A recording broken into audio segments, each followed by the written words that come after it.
Dear students, इस video में हम लोग डिस्कस करेंगे CBSE compartment exam 2020 class 10 maths standard paper का सेट 1 का सॉल्यूशन, इसका सेक्शन बी। प्रीवियस वीडियो में हम लोग सेम सेट यानी सेट 1 का सेक्शन ए डिस्कस किए थे और क्वेश्चन नंबर 1 से लेकर 20 तक को सॉल्व किए थे। यदि आप वह वीडियो नहीं वॉच किए होंगे और यदि आपको सेट 1 का क्वेश्चन नंबर 1 से 20 तक का सॉल्यूशन चाहिए तो उसका डिस्क्रिप्शन में हम लोग लिंक दे रखे हैं। उस लिंक पर क्लिक करके आप क्वेश्चन नंबर 1 से 20 का सॉल्यूशन देख सकते हैं। तो आइए शुरू करते हैं सेट 1 का section B compartment exam class 10 का मैथ स्टैंडर्ड पेपर का सॉल्यूशन। Question number 21। ये जो क्वेश्चन नंबर 21 है, सॉल्व फॉर एक्स, इसमें क्वाड्रेटिक इक्वेशन दिया हुआ है 4√3 x square plus 5x minus 2√3 equal to 0। इस क्वाड्रेटिक इक्वेशन को हम लोग मिडिल टर्म फैक्टराइजेशन मेथड से सॉल्व करेंगे। तो यहाँ पर जो फर्स्ट टर्म है मिडिल टर्म फैक्टराइजेशन मेथड में फर्स्ट टर्म और थर्ड टर्म को मल्टीप्लाई करते हैं और मल्टीप्लाई करके देखते हैं कि प्रोडक्ट कितना आया।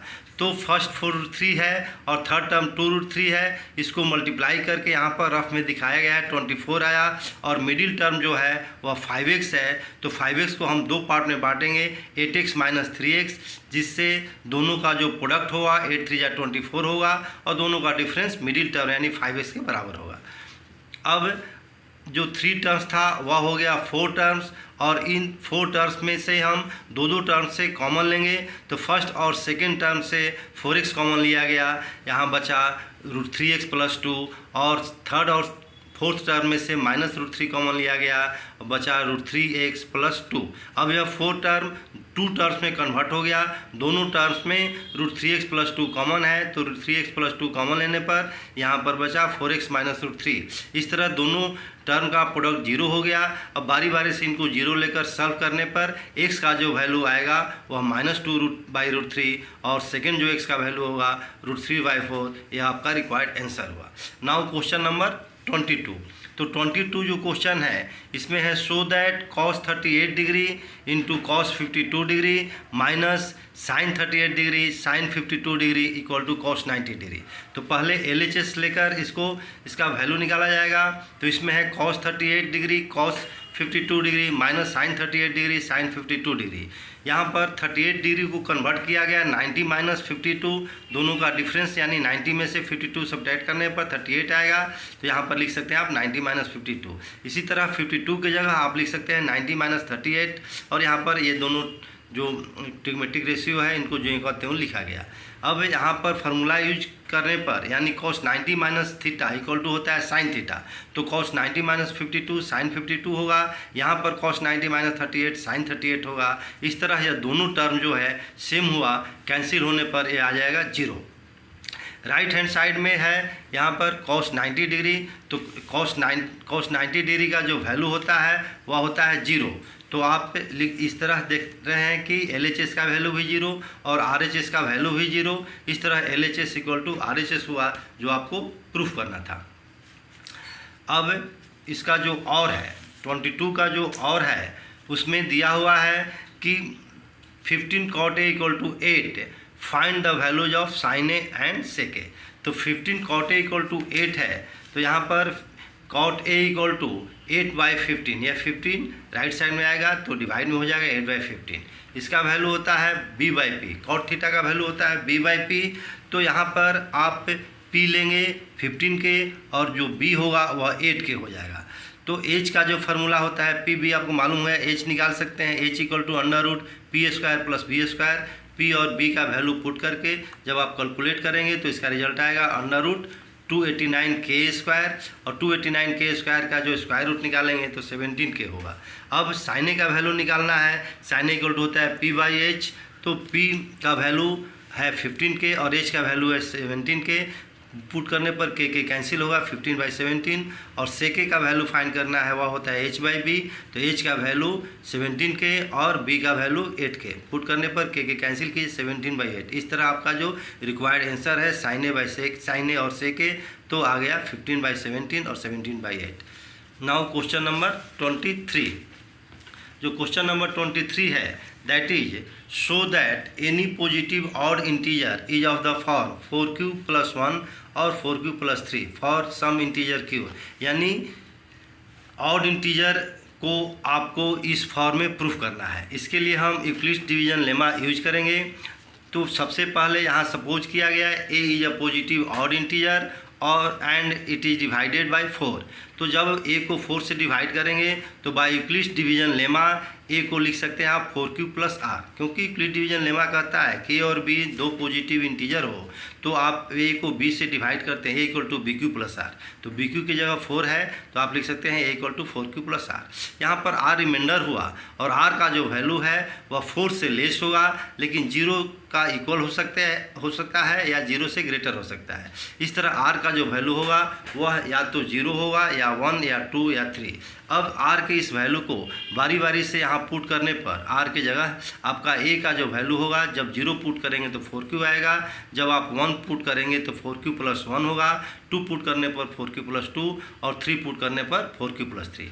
इस तरह आप देख रहे हैं कि a का 4 वैल्यू आया और इन चारों में यह दो जो वैल्यू है 4q और 4q + 2, तो 4q जो है 4 का मल्टीपल है। तो कोई भी 4 का मल्टीपल जो क्वांटिटी होता है वह इवन होता है, और जब 4q इवन हो गया तो इवन + 2, तो 4q + 2 भी इवन हुआ, लेकिन a ऑड है। और 4q + 1 को हम इस तरह समझ सकते हैं कि 4q इवन हुआ तो इवन + 1 ऑड और इवन + 3 ऑड। तो यहाँ पर ये जो है वह है 4q और 4q + 2 का इक्वल नहीं हो सकता है, क्योंकि ऑड इवन का इक्वल कभी नहीं हो सकता है। यहाँ पर क्या लिखा गया है, a cannot be equal to 4q and 4q + 2, क्योंकि a ऑड है और 4q + 4q + 2 क्या है, इवन है। तो इस तरह a ऑड का इक्वल हो सकता है, तो a = हो गया 4q + 1 और 4q + 3।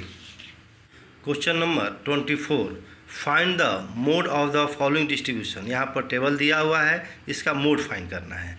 तो मोड फाइंड करने के लिए हम सबसे पहले हाईएस्ट फ्रीक्वेंसी देखते हैं। तो यहाँ पर लिखा गया है द मैक्सिमम फ्रीक्वेंसी इज 75, और यह जो 75 दैट बिलोंग्स टू क्लास 20-25, यानी जो 75 फ्रीक्वेंसी है वह क्लास 20 to 25 क्लास इंटरवल का फ्रीक्वेंसी है। तो इस तरह मॉडल क्लास जो हुआ वह हुआ 20-25। अब हमें चाहिए एल का वैल्यू। एल का मीनिंग हुआ lower limit of model class. तो यहाँ पर मॉडल क्लास का लोअर लिमिट है 20, एल का वैल्यू 20 हो गया। क्लास साइज एच का value upper limit minus lower limit यानी 25 - 25 हो गया। फिर F1 जो है फ्रीक्वेंसी ऑफ मॉडल क्लास, तो इस मॉडल क्लास का फ्रीक्वेंसी 20-25 का फ्रीक्वेंसी 75 है, इसका हो गया 75। नेक्स्ट है frequency of class preceding the model class, यानी मॉडल क्लास के जस्ट पहले वाले क्लास का जो फ्रीक्वेंसी है वह है F0 यानी 30, और फिर F2 यानी मॉडल क्लास के जस्ट बाद वाले क्लास का फ्रीक्वेंसी जो है 20। तो F2 का वैल्यू हो गया 20।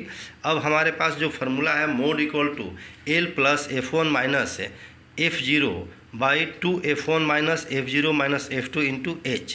तो यहाँ पर सबका वैल्यू पुट करके कैलकुलेट करने पर जो मोड का जो वैल्यू आएगा वह होगा 20 + 9/4। तो इसको ऐड करने पर 80 + 9/4 हुआ, और इसको कैलकुलेट करने पर 89/4 यानी 22.25। नाउ क्वेश्चन नंबर 25 में कह रहा है कि in the given figure PQ Parle, यहाँ पर पार्लेल है, एक लाइन मिसिंग है, क्वेश्चन पेपर में एक लाइन मिसिंग है। यहाँ पर हम समझेंगे PQ पार्लेल BC, PQ = 3, BC 9, AC 7.5, find AQ find करना है। तो इस ट्रायंगल में PQ पार्लेल है BC का, तो इस तरह यह एंगल APQ जो होगा एंगल B के बराबर हो जाएगा। तो यहाँ पर लिखा गया कि since PQ parallel to BC, यहाँ पर PQ BC का पैरेलल है, देयरफॉर एंगल APQ, यह एंगल APQ जो है B का इक्वल होगा, और एंगल AQP जो है वह C का इक्वल होगा। दोनों कॉरस्पॉन्डिंग एंगल्स है। और फिर एंगल A जो है वो एंगल A का इक्वल है यानी कॉमन एंगल, और इस तरह A सिमिलरिटी से दोनों ट्रायंगल जो है सिमिलर हो गया। और सिमिलर होने के बाद जो साइड्स है वह प्रोपोर्शनल हो जाता है सिमिलर ट्रायंगल्स का। तो आप लिख सकते हैं p q by b c equal to a q by a c. अब आपके पास पी क्यू बी सी और ए सी का वैल्यू है, पुट करिए, और a q into 9 equal to 3 into 715, यानी ए क्यू का जो वैल्यू आया वह हुआ 2.5 cm, जो कि आपका रिक्वायर्ड आंसर है। Now question number 26। 26 क्वेश्चन में है, a jar contains 18 marbles, some are red and others are yellow. If a marble is drawn at random from the jar, the probability that it is red is 2/3. Find the number of yellow marbles in the jar. यानी jar में 18 marbles है, इसमें कुछ red है और कुछ yellow है। जब एक मार्बल निकाला गया तो वह रेड हुआ और उसकी प्रोबेबिलिटी है 2/3। आपको फाइंड करना है नंबर ऑफ येलो मार्बल्स। तो इसके लिए हम सपोज करेंगे कि let number of yellow marbles be x. Total marbles है 18, तो येलो जब एक्स हो गया तो रेड हो जाएगा 18 माइनस एक्स। अब आपको फाइंड करना है probability of getting red marbles. तो probability of getting red marbles equal to होगा number of red marbles by total number of marbles, और इसकी रेड मार्बल्स की प्रोबेबिलिटी 2/3 यहाँ पर दिया हुआ है 2/3। तो आप इसके नीचे लिखेंगे 2/3, और रेड मार्बल्स का जो नंबर है 18 माइनस एक्स, और टोटल मार्बल्स है 18। अब क्रॉस मल्टीप्लाई करेंगे तो ये हो जाएगा 18 3 जा 54 माइनस 3x इक्वल टू 18 2 जा 36। इस तरह x का जो वैल्यू आया 6, और x हम सपोज किए हैं हम लोग येलो मार्बल्स को, तो नंबर ऑफ येलो मार्बल्स जो हुआ वो 6 आंसर हो गया। इसमें एक और में क्वेश्चन है, a die is thrown twice, what is the probability that 5 will come up at least once.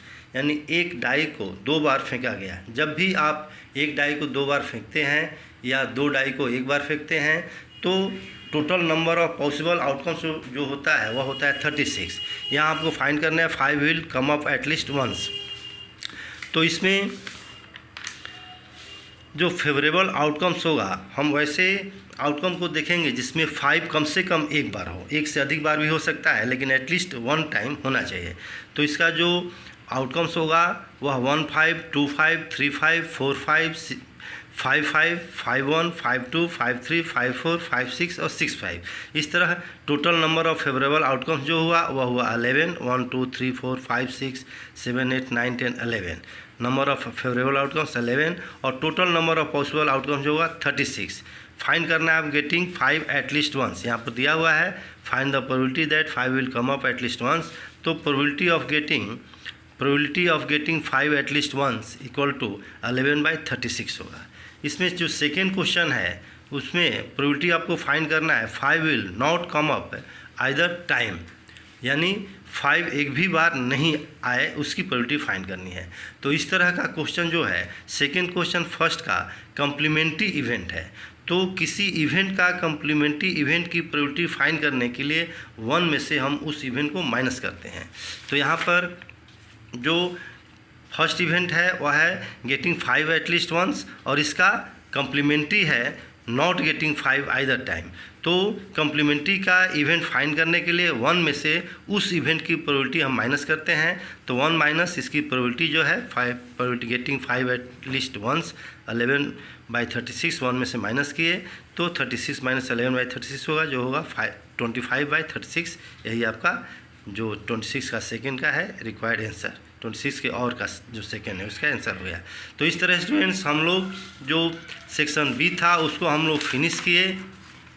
Next video में हम लोग सॉल्व करेंगे सेक्शन सी। आप इस वीडियो को पूरी तरह वॉच कीजिए और कमेंट करके बताइए कि आपको आंसर कैसा लगा, और यदि आपको सेक्शन सी का भी सॉल्यूशन चाहिए तो कमेंट बॉक्स में आप लिखेंगे कि हम आपको सेक्शन सी का भी सॉल्यूशन की ज़रूरत है। हम लोग सेक्शन सी का भी सॉल्यूशन अपलोड करेंगे। और हाँ, यदि आप इस चैनल के लिए नए हैं तो काइंडली इस चैनल को आप सब्सक्राइब कर लीजिएगा और नोटिफिकेशन बेल जो है उसको ऑन कर लीजिएगा, जिससे हम लोग जब इसका वीडियो अपलोड करें सॉल्यूशन का तो आप तक आसानी से पहुंच सके। तो मिलते हैं नेक्स्ट वीडियो में। Thank you.